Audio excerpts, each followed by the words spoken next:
Greenland వివాదంలో అగ్రరాజ్య America అధ్యక్షుడైనటువంటి Donald Trump ఒక కీలకమైనటువంటి నిర్ణయం తీసుకున్నాడు. ఈ గ్రీన్లాండ్ అంశంలో తన విధానాన్ని వ్యతిరేకిస్తూ తన మాట విననటువంటి 8 ఐరోపా దేశాలకి ఇప్పుడు డొనాల్డ్ ట్రంప్ భారీ షాక్ ఇచ్చారు.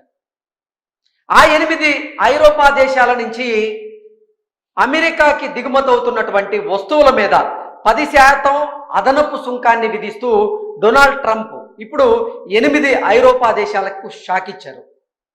రాబోయేటువంటి రోజుల్లో వారి వైఖరి గనక మారకపోతే 25% అదనపు సుంకాన్ని విధించి తీరుతానంటూ డొనాల్డ్ ట్రంప్ ఆ 8 ఐరోపా దేశాలని బెదిరిస్తున్నటువంటి నేపథ్యంలో అసలు ఏ ఐరోపా దేశాలని ఇప్పుడు డొనాల్డ్ ట్రంప్ బెదిరిస్తున్నారు, ఏ ఐరోపా దేశాలకు ఆ దేశాల నుంచి అమెరికాకు దిగుమతవుతున్నటువంటి వస్తువుల మీద 10% అదనపు సుంకాన్ని విధించారనేది మనం పూర్తి స్థాయిలో విశ్లేషణ చేసుకునేటువంటి ప్రయత్నం చేద్దాం.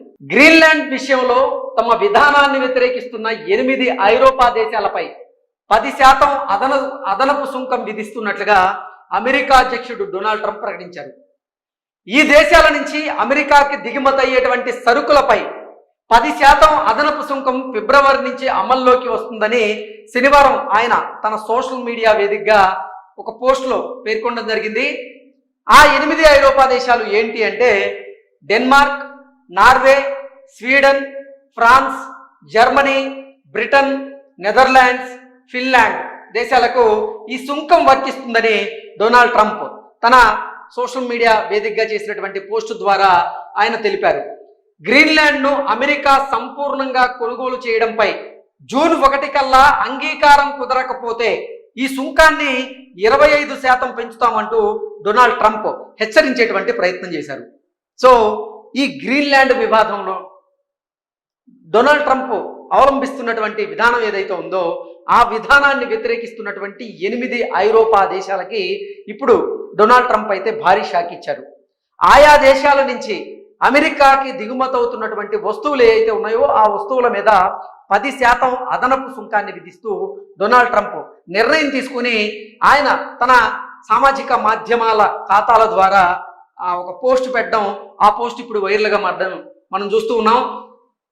జూన్ 1 కల్లా ఈ గ్రీన్లాండ్ను అమెరికా సంపూర్ణంగా కొనుగోలు చేసేటువంటి అంశం మీదుగా అంగీకారం కుదరకపోతే ఈ సుంకాన్ని 25% పెంచుతానంటూ డొనాల్డ్ ట్రంప్ ఈ 8 ఐరోపా దేశాలను అయితే హెచ్చరించారు. గ్రీన్లాండ్ విషయంలో ట్రంప్ వాదనతో అమెరికన్ కాంగ్రెస్ ద్వైపాక్షిక ప్రతినిధి బృందం విభేదించడం జరిగింది. ట్రంప్ మాటలు ఎలా ఉన్నా తాము డెన్మార్క్కు దాని భూభాగమైనటువంటి గ్రీన్లాండ్కు మద్దతు తెలుపుతున్నామంటూ శనివారం అమెరికన్ కాంగ్రెస్ ద్వైపాక్షిక ప్రతినిధి బృందం అయితే స్పష్టం చేయడం జరిగింది. నిజంగా డొనాల్డ్ ట్రంప్ అమెరికాకి 2వసారి అధ్యక్షుడిగా ప్రమాణ స్వీకారం చేసిన తర్వాత ఆయన వైఖరి, ఆయన మాట తీరు, ఆయన ప్రవర్తిస్తున్నటువంటి విధానం, ముఖ్యంగా ఆయన తీసుకుంటున్నటువంటి నిర్ణయాలు, ఆయన అవలంబిస్తున్నటువంటి విధానాలు వీటన్నిటి మీద తీవ్ర వ్యతిరేకత అయితే వ్యక్తమవుతూ ఉన్నాయి. ఆ వ్యతిరేకత ద్వారా వివాదాలకు కూడా ట్రంప్ చిక్కుంటూ ఉన్నారు. అయినప్పటికీ తన వైఖరి మాత్రం మారడం లేదు.